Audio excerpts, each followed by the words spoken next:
Perintah Kaisar Naga, audiobook, novel silat, episode 668. Setiap pedang diselimuti energi iblis hitam. Mereka bertiga melangkah maju secara bersamaan, dan tiga aura mengerikan langsung menyatu, membentuk tekanan yang luar biasa. Sementara ketiga sosok itu menggunakan aura intimidasi mereka untuk mengintimidasi Dev, mereka langsung melepaskan pedang mereka. Swash, swash, swash. Energi pedang yang menggelegar melintasi seluruh kehampaan, menyebabkannya kehampaan mulai hancur. Di bawah energi pedang yang tak terhitung jumlahnya ini, sinar pedang emas terus-menerus menembus. Itulah Dev. Kemanapun sinar pedang emas itu lewat, semua energi pedang lenyap. Ketiga sosok hitam itu berhenti, dan Dev, sambil menghunus pedang pembunuh naga, juga diselimuti oleh aura penindasan yang luar biasa. Tubuhnya terdorong mundur. Ia baru berhasil menstabilkan dirinya setelah mundur 1000 kaki. Pada saat ini, wajah Dev pucat pasi, dan darah menetes dari sudut mulutnya. Tetapi kristal naga di dadanya bersinar lebih terang. Aliran kekuatan naga dewa, membuat darahnya mendidih, mengalir terus-menerus ke seluruh tubuhnya. Dev kini seperti seseorang yang disuntik adrenalin, benar-benar tak terhentikan. Sungguh mengasyikkan. Ayo kita bertarung lagi. Dev melancarkan serangan lain, berubah menjadi seberkas cahaya pedang dan menyerbu ke depan. Ketiga sosok gelap itu bertukar pandang dan serentak berkata, "Mesum." Mereka mendapati pedang mereka penuh goresan dan lecet, kemungkinan besar akibat kerusakan yang ditimbulkan oleh pedang pembunuh naga Dev dalam pertempuran terakhir mereka. Pedang mereka bukanlah senjata biasa, namun mereka telah terluka dalam satu serangan. Namun, meskipun pedang mereka rusak, ketiganya tidak menyerah. Bahkan dengan pedang pembunuh naga dan kekuatan naga dewa, mereka tetap yakin bisa mengalahkan Dev. Ketiganya melesat ke langit bersama-sama, beradu dengan Dev sekali lagi. Di bawah serangan gabungan ketiganya, Dev terpaksa mundur berulang kali, tetapi ia tidak menunjukkan rasa takut.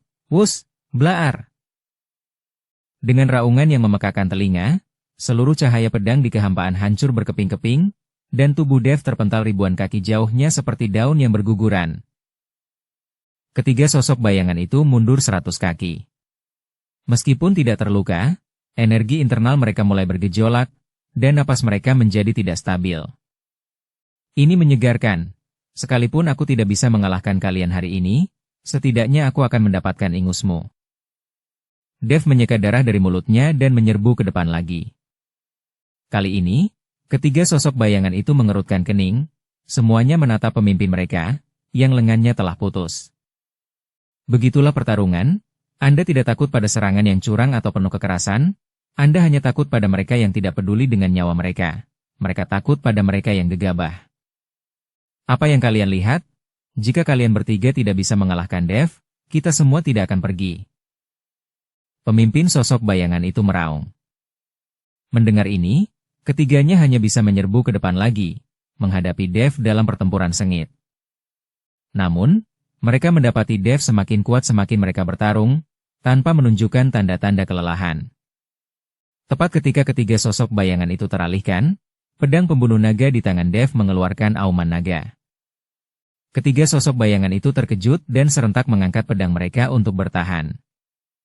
Namun kali ini, mereka mendapati diri mereka dengan mudah menangkis cahaya pedang Dev. Sebelum mereka sempat bereaksi, sebuah sosok muncul di belakang mereka.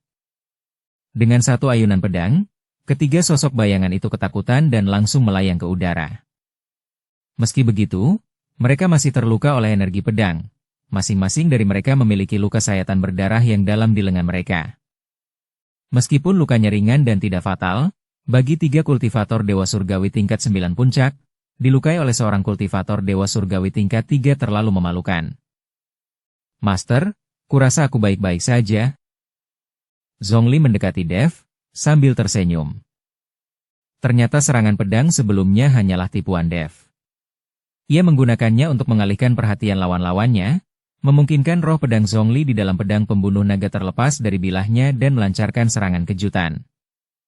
Meskipun serangan itu tidak fatal, melukai lawannya tetaplah sesuatu yang patut dirayakan. Melihat roh pedang Zhongli yang tiba-tiba muncul, Mata sosok hitam terdepan itu langsung berbinar keserakahan. Meskipun pedang roh bukanlah hal yang langka di alam surgawi, pedang yang membiarkan rohnya terlepas bebas dari bilahnya dan membantu dalam pertempuran sangatlah langka.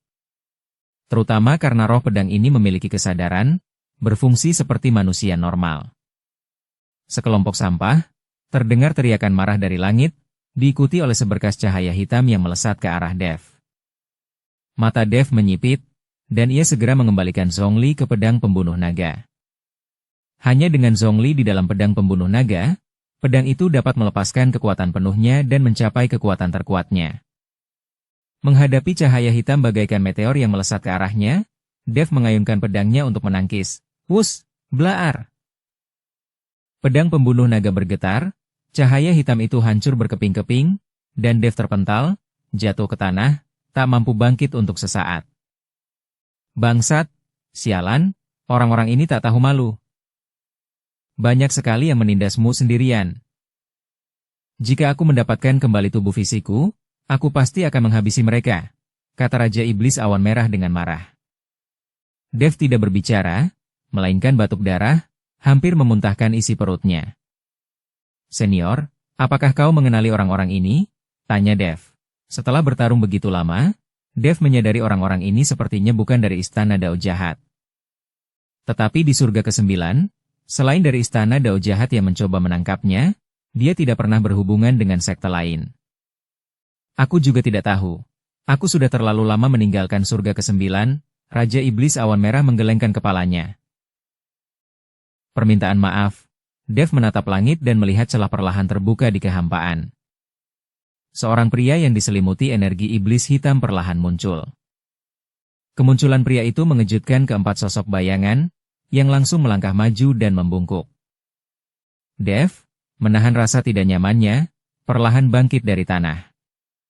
Ia menatap tajam pria yang baru muncul itu, karena ia memancarkan aura bahaya yang kuat. Kekuatan pria ini jelas lebih besar daripada keempat sosok bayangan itu. Ia pastilah seorang master alam dewa abadi. Perbedaan antara dua alam besar berarti perbedaan kekuatan yang sangat besar seperti langit dan bumi. Pria itu melirik lengan terpenggal dari sosok bayangan yang memimpin, matanya dipenuhi dengan dingin yang menusuk tulang.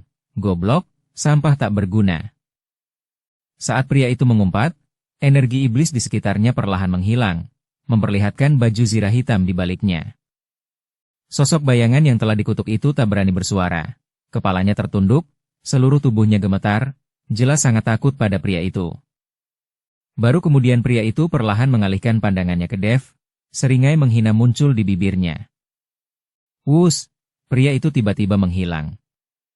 Pada saat yang sama, Dev merasakan tekanan mengerikan yang menimpanya dari kehampaan di sekitarnya, seperti roda yang menghantamnya. Dev tak berani ceroboh sedikit pun dan buru-buru mengayunkan pedang pembunuh naganya. Kekuatan naga dewa, kekuatan tiga ras, dan niat pedang di sekujur tubuhnya meledak dalam sekejap. Kelangsungan hidupnya bergantung pada satu tebasan pedang ini. Wus, blaar! Dalam sekejap, semua aura yang dilepaskan Dev hancur, dan ia terpental mundur, seluruh tubuhnya retak. Tubuhnya hampir hancur dan jiwanya hampir meninggalkan tubuhnya. Sensasi bergejolak di dalam tubuhnya membuat Dev muntah. Lumayan, kau tidak mati, dan tubuh fisikmu masih utuh. Pria itu tampak agak terkejut melihat kondisi Dev. Bahkan jika kau mati, kakekmu ini tidak akan mati. Dev menggertakkan giginya, menggunakan pedangnya untuk menopang dirinya saat ia berdiri. Dev tidak hanya berdiri, tetapi ia juga menyerang pria itu. Memangnya kenapa kalau kau biksu alam dewa abadi? Hari ini, aku pasti akan membunuhmu. Dev meraung, matanya dipenuhi semangat juang yang membara. Melihat Dev menyerangnya, mata pria itu tetap tenang seperti air. Dengan jentikan pergelangan tangannya, tubuh Dev langsung terpental. Namun, bahkan ketika Dev terlempar ke belakang, ia menyerang pria itu lagi. Kali ini, pria itu mengerutkan kening, menekan telapak tangannya ke bawah. Dev, yang telah menyerang ke depan, merasa seolah-olah tubuhnya dihancurkan oleh ribuan gunung, jatuh langsung ke tanah. Dev terengah-engah, matanya dipenuhi semangat juang, tetapi ia sama sekali tak berdaya. Sialan, kekuatan macam apa yang dimiliki orang ini? Dia sekuat itu? Dev terdiam. Ia tidak takut pada 4 dewa surgawi tingkat 9. Meskipun ia tidak bisa mengalahkan mereka, ia tidak akan begitu tertekan, dan ia bahkan bisa melawan dan melukai mereka. Tetapi menghadapi pria di hadapannya, Dev sama sekali tak berdaya. Kekuatannya tidak ada apa-apanya. Raja Iblis Awan Merah mencibir. Dia hanya orang yang baru saja memasuki alam dewa abadi surgawi, mencoba membuat namanya terkenal dengan memanfaatkanmu. Apa? Baru saja memasuki alam dewa abadi surgawi? Bagaimana mungkin? Tanya Dev bingung. Kau sudah melawan keempat orang itu selama seharian. Apa kau benar-benar berpikir kau tidak bisa kelelahan tanpa pernah kehabisan tenaga dan energi? Orang itu memanfaatkanmu, pada dasarnya menggunakan strategi tim. Jika kau sedang dalam kondisi prima, dia tidak akan bisa menekanmu seperti ini. Raja Iblis Awan Merah menjelaskan. Penjelasan Raja Iblis Awan Merah langsung membuat Dev percaya diri, dan ia menggertakkan gigi lalu berdiri kembali. Melihat Dev berdiri kembali, ekspresi pria itu berubah agak buruk. Penatua Fu, anak itu sangat aneh, dan dia memiliki darah naga, kata sosok bayangan berlengan satu itu. Oh? Pria itu terkejut, lalu melirik Dev lagi dan berkata, jadi dia campuran manusia dan naga, pantas saja. Setelah itu, pria itu melangkah maju, dan seketika tekanan mengerikan, bagaikan kilat, menyapu ke arah Dev. Dev, yang menghunus pedang pembunuh naga, tidak menunjukkan rasa takut di matanya. Kekuatan naga dewa yang terpancar dari tubuhnya melonjak dan meletus, niat pedangnya melonjak bagai gelombang pasang untuk melawan kekuatan yang menindas. Wus, blaar. Dukung channel Novel Silat dengan subscribe, follow, like, komen dan share. Benturan kedua aura itu langsung membuat Dev terpental mundur. Darah menyembur dari tubuhnya di udara. Dev kini terluka parah. Setelah mendarat, Dev masih menggunakan pedang pembunuh naga untuk menopang dirinya dengan kuat. Anak baik, kau masih belum mati. Pria itu mencibir, lalu mengayunkan cakarnya ke arahnya, mendistorsi seluruh kehampaan. Tubuh Dev tanpa sadar bergerak ke arah pria itu. Namun, tepat saat Dev hendak dicengkeram, aura mengerikan tiba-tiba menyapu dirinya. Pria itu mengerutkan kening dan menatap langit. Sesosok jatuh seperti bintang jatuh. Dev Chen ini, sekte surgawi Yamakami akan melindunginya. Pergi dari sini segera. Pendatang baru itu adalah Nulyan, yang berdiri di hadapan Dev dan menyapa pria itu dengan dingin. Master Sekte Yan, Dev Chen ini adalah orang yang diinginkan oleh Yang Mulia Pemakan Jiwa. Beraninya kau melindunginya? Tanya pria itu. Mendengar ini, Dev menyadari bahwa orang-orang ini bukan dari istana Dao Iblis Jahat, melainkan bawahan Iblis Pemakan Jiwa. Dev tidak tahu apakah Iblis Pemakan Jiwa telah pulih sepenuhnya di surga ke-9. Jika ia telah pulih sepenuhnya, maka semuanya akan menjadi rumit. Mata Nul menyipit. Tidakkah kau mendengarku? Sekte surgawi Yamaku akan melindungi Dev. Pergi dari sini segera.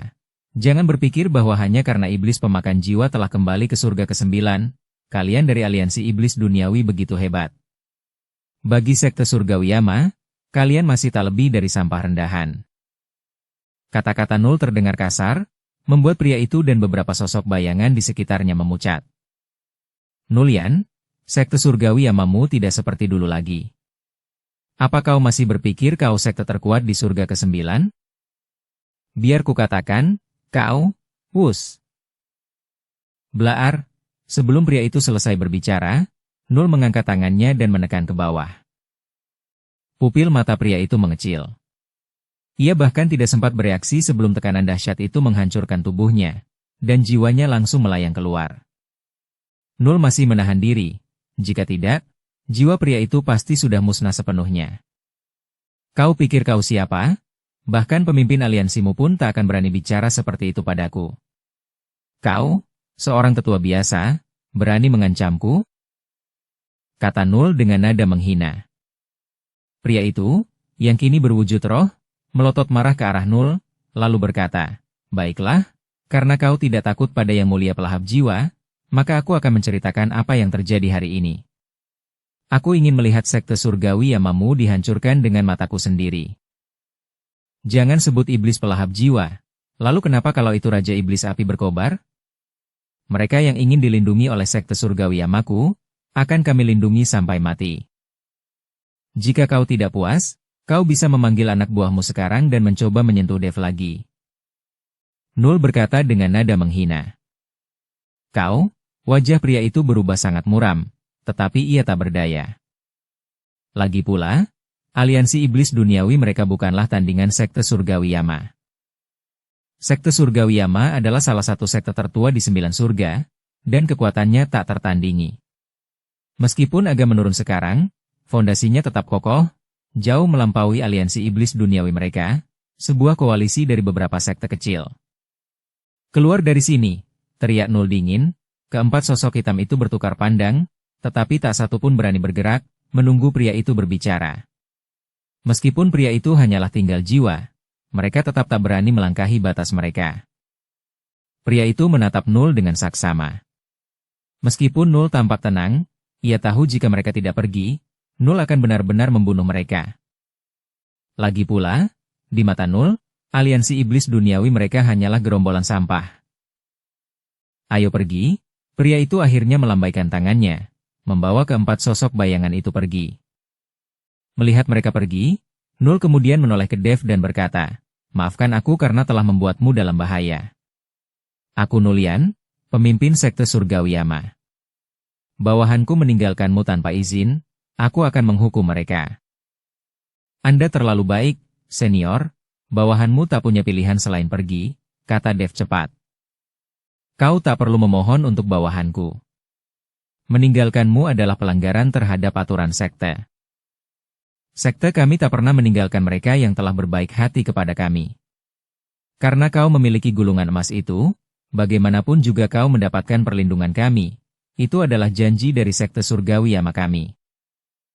Sekalipun seluruh sekte hancur, kami tak akan pernah mengingkari janji kami. Kata Null. Mendengar kata-kata Null, Dev menyadari betapa berharganya hadiah dari Raja Iblis Awa Merah ini. Awalnya, ia pikir itu tak berguna, karena Guanjun telah melarikan diri bersama anak buahnya. Namun sekarang, tampaknya mendapatkan gulungan emas dari sekte surgawi Yama oleh Raja Iblis Awan Merah bukanlah hal yang mudah. Master Sektian, saya ingin bertanya, apa sebenarnya aliansi iblis duniawi ini? Bagaimana mungkin mereka mengirim begitu banyak master sekaligus? Tanya Dev. 4 dewa surgawi tingkat 9 puncak, ditambah seorang tetua dewa abadi surgawi, organisasi itu pasti sangat kuat.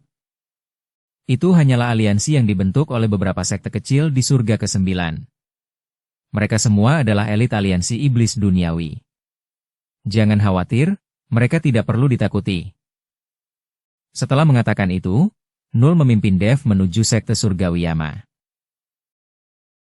Aliansi iblis duniawi. Di aula utama aliansi iblis duniawi, 3 tetua duduk di kedua sisi, sementara seorang wanita muda yang cantik duduk di kursi utama. Wanita muda itu berpakaian putih, rambutnya yang panjang dan hitam legam tergerai di bahunya. Ia memiliki wajah yang cerah dan bibir merah, dan sangat memikat. Meskipun usianya masih muda, tatapan para tetua dipenuhi rasa hormat padanya. Pemimpin aliansi, suatu kehormatan bagi yang mulia pelahap jiwa untuk memilih aliansi iblis duniawi kita. Karena yang mulia pelahap jiwa telah memulihkan diri begitu lama, ia seharusnya akan segera pulih.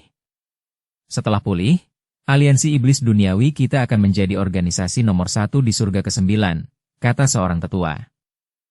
Ya, yang mulia pelahap jiwa memerintahkan penangkapan orang bernama Dev Chen itu. Kurasa tetua agung akan segera membawanya kembali. Aku benar-benar tidak tahu siapa Dev Chen itu. Mengapa yang mulia pelahap jiwa itu tidak bisa melupakannya? 2 tetua lainnya pun sependapat. Wanita itu tetap diam, matanya tertuju pada jendela. Ia tidak tahu apakah pilihan yang mulia pelahap jiwa untuk memulihkan diri di aliansi iblis duniawi mereka benar atau salah, sebuah kesempatan atau bencana. Pemimpin aliansi, tetua agung, dan yang lainnya telah kembali. Pada saat ini, seorang murid aliansi iblis duniawi masuk dan berkata, "Suruh dia masuk," kata wanita itu. Tak lama kemudian, tetua agung memimpin 4 sosok bayangan ke aula utama. Begitu mereka memasuki aula, semua orang terkejut. Tetua Agung telah menjadi roh, dan salah satu sosok bayangan itu lengannya terputus. Tetua Agung, apa yang terjadi?